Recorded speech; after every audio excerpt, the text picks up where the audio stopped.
postergando, Val, daí eu tenho que pegar o meu tempo lá, né?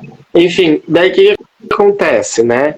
Por exemplo, o meu namorado, se a gente olhar a grosso modo, no primeiro momento, Áries e Peixes não combinam. Né? Não combinam por quê? Porque eu sou pisciano e ele é ariano. E ele é ariano ainda do primeiro decanato. Não, peraí, é do segundo decanato. Então ele é ariano impulsivo. Né? Não é tão impulsivo quanto o primeiro, mas ele tem essa questão da impulsividade, de ser centro das atenções, né, de não saber dizer não, e ele é muito assim, ele diz sim para todo mundo, assim, né?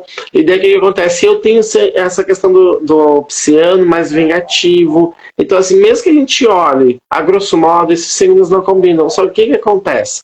Quando a gente faz sinastria, a gente olha o todo. Então, por exemplo, né, eu tenho o meu ascendente em Áries, tá? E ele tem o ascendente dele em Libra. O que isso significa? Significa que em todo o mapa astral, aonde eu tenho um signo, ele tem um oposto complementar. Isso faz com que a gente tenha uma sinastria assim. A primeiro momento eu olhei assim e falei, gente, que coisa complexa, que coisa difícil, que situação complicada. Mas eu vou falar para vocês que o Lucas é um namorado que está sendo mais fácil, não só por causa da astrologia, mas é porque assim, ó, aonde eu tenho Áries, ele tem Libra, aonde eu tenho Touro, ele tem Escorpião. Então acaba sendo uma relação tão amigável, tão perfeita. Eu falei, gente, que coisa bacana. Porque quando a gente olha através disso, a gente entende a complexidade que é a relação com o outro. Óbvio que daí eu vou puxar um pouquinho aqui para a sexologia e para a psicanálise, para vocês pensarem uma coisa. Quando a gente vai se relacionar com alguém, a gente precisa saber duas coisas muito importantes, além da astrologia. Uma coisa é, qual é a linguagem de amor dessa pessoa? Porque daí a gente para pensar que é como aquela pessoa entende que ela recebe amor, como que ela demonstra amor. Porque muita gente, assim, a sinastria do casal pode ser perfeita. Só que se um não entende como o outro demonstra e gosta de ser amado, não dá certo.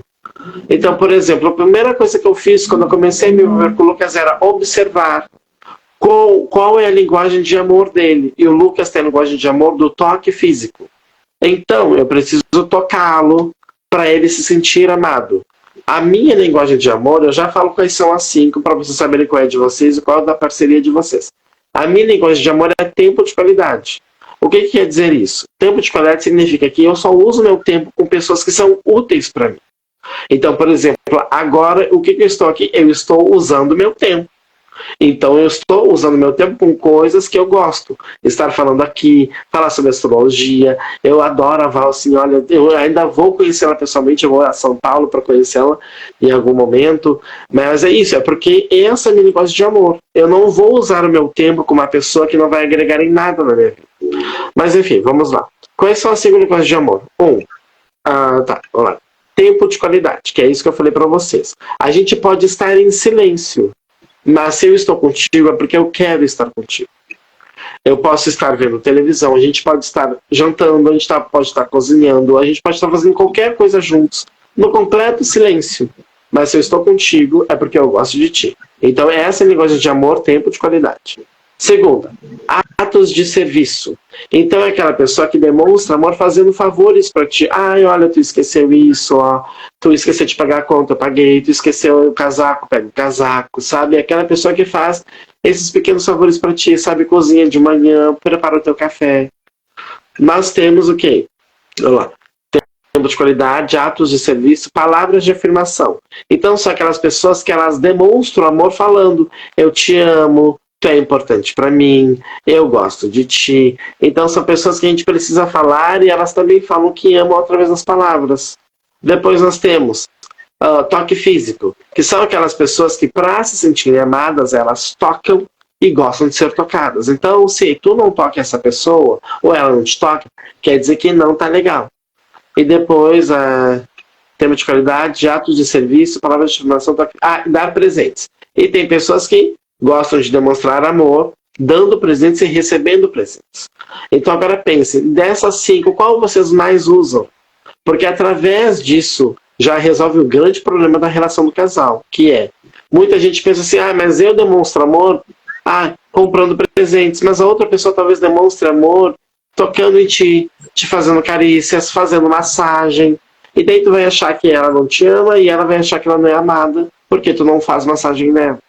Então é isso que a gente precisa levar em consideração. Como tu demonstra amor, como tu espera que o outro demonstre amor para ti. A outra questão que a gente precisa levar em consideração é, claro, eu repito, tempo de qualidade, atos de serviço, palavras de afirmação, dando presentes e toque físico. Essas são as 5 linguagens de amor. Depois, outra coisa que a gente precisa levar em consideração numa relação amorosa é qual a linguagem de conflito dessa pessoa. O que isso significa? Quando a pessoa está estressada, quando a pessoa está muito estressada com algo que aconteceu, quando, sei lá, ela brigou no serviço, ela teve uma discussão, sabe como que essa pessoa reage para a vida? Não precisa fazer apostila, é só procurar na internet negócio de amor. É a Rai que está no curso, a Sandra, é a Rai. Sim. Então, gente, ó, a questão é a linguagem de conflito. Como que essa pessoa age quando ela está em conflito? E daí tem aquelas pessoas que falam, tem pessoas que se isolam, tem pessoas explosivas. Então a gente precisa levar em consideração como que essa pessoa também ela reage a conflitos. Por exemplo, a linguagem de conflito do meu namorado é fala. Quando ele está em conflito, ele fala. Mas isso é bom, porque quem não fala, se a pessoa não fala, a gente não sabe como resolver o problema, não sabe nem que a pessoa está com problema. Minha linguagem de conflito é isolamento. Eu não falo, eu me fecho para o mundo quando eu estou estressado. E isso não quer dizer que eu seja melhor ou pior. Então, assim, ó, o Lucas sabe que eu sou assim, eu sei como ele é. Então, já sabemos que o quê?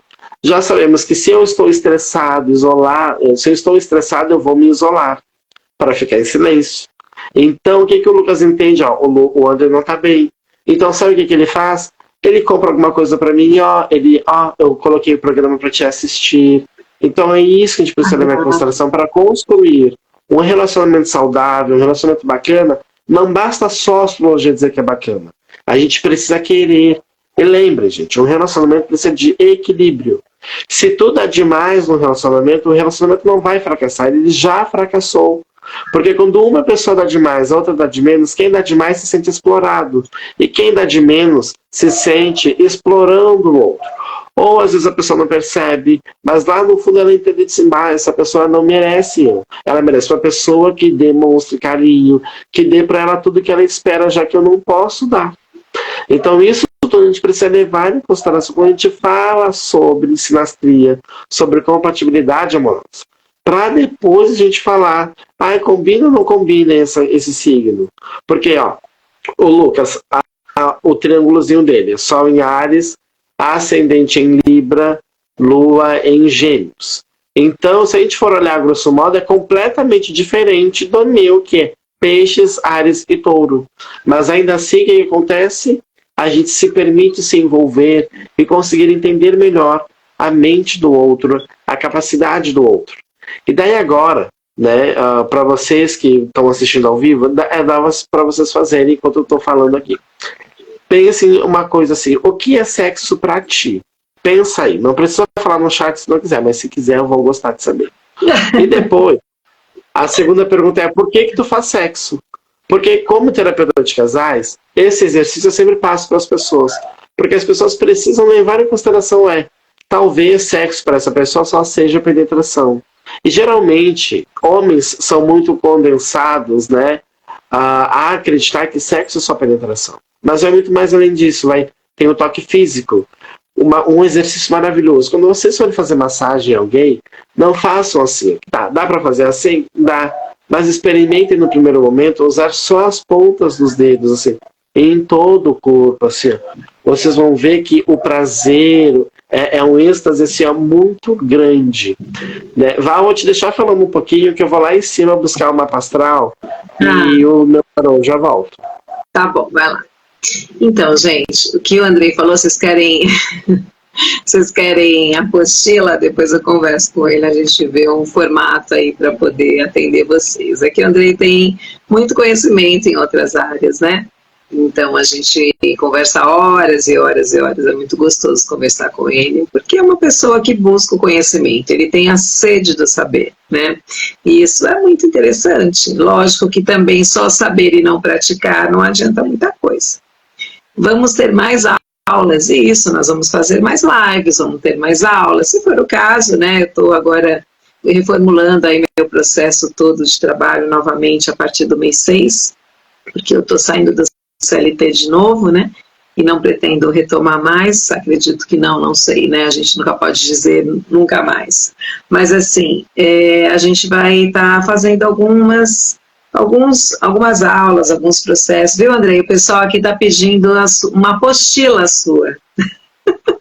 Sobre todo esse conhecimento, eu falei que eu estou reformulando, né, minha vida profissional a partir de junho, e que a gente pode até, de repente, fazer grupos, né, para dar aula, sei lá, a gente pode fazer grupo terapêutico, né, ele também é terapeuta, então, assim, a gente pode combinar algum formato aí. Mas vamos dar andamento, Andrei, que a gente tem 25 minutos, ainda dá para a gente falar bastante coisa. Bora, querido. Então, assim, quando a gente fala de astrologia, né, e amor, a gente precisa ver a principal casa da astrologia, que daí eu até trouxe um mapa, cortei aqui, né, para não aparecer o nome do cliente, para de velocidade de cabeça para cima. Ah, tá assim. Então, a principal casa que a gente precisa olhar é a casa número 5. Deixa eu ver que signo que tá aqui. Ah, ó, aqui, ó, tá touro, ó. Tá? O que acontece na casa 5? Casa 5 é a casa da sedução, é a casa de filhos. Então, nessa casa astrológica, a gente pode ver, por exemplo, será que a pessoa ela vai ter filhos por obrigação? Será que ela quer ter filhos?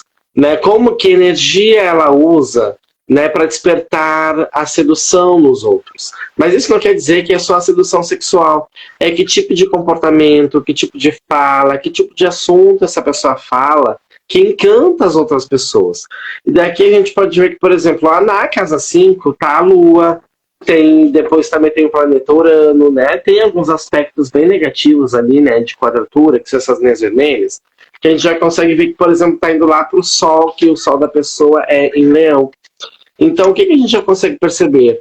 Essa pessoa, né, essa energia da sedução dela está muito em conflito touro e leão. O que é touro? Né? Touro tem essa questão da teimosia, essa questão da inflexibilidade, tem essa questão de estética, de cuidado, mas principalmente olhando o lado negativo da teimosia, né, dessa inflexibilidade. Qual é o lado negativo do leonino? Essa questão da prepotência, da arrogância, essa questão de querer não saber dizer não, né? Então, olhando a grosso modo, é uma pessoa um tanto submissa para a vida, porque ela sempre gosta de ficar em destaque, mesmo que ela se ferre. Então, aqui, o que a gente vê? Como que essa pessoa usa essa energia da sedução? Ela gosta de ser vista como uma boazuda, como uma gostosona, mesmo que ela esteja se ferrando numa coisa, ela gosta de ser vista como aquela pessoa que salva as outras pessoas. Então, aqui, quando a gente olha nisso, é claro que aqui a gente só está olhando a casa 5, a gente só está olhando os aspectos, nós não estamos olhando o todo do mapa astral. Né? Lembrem disso, porque o mapa astral é o todo, né? Onde a gente pode ver todas as áreas da nossa vida. Uma coisa que eu acho incrível também, né? Como que os astros, o céu pode falar sobre a nossa vida.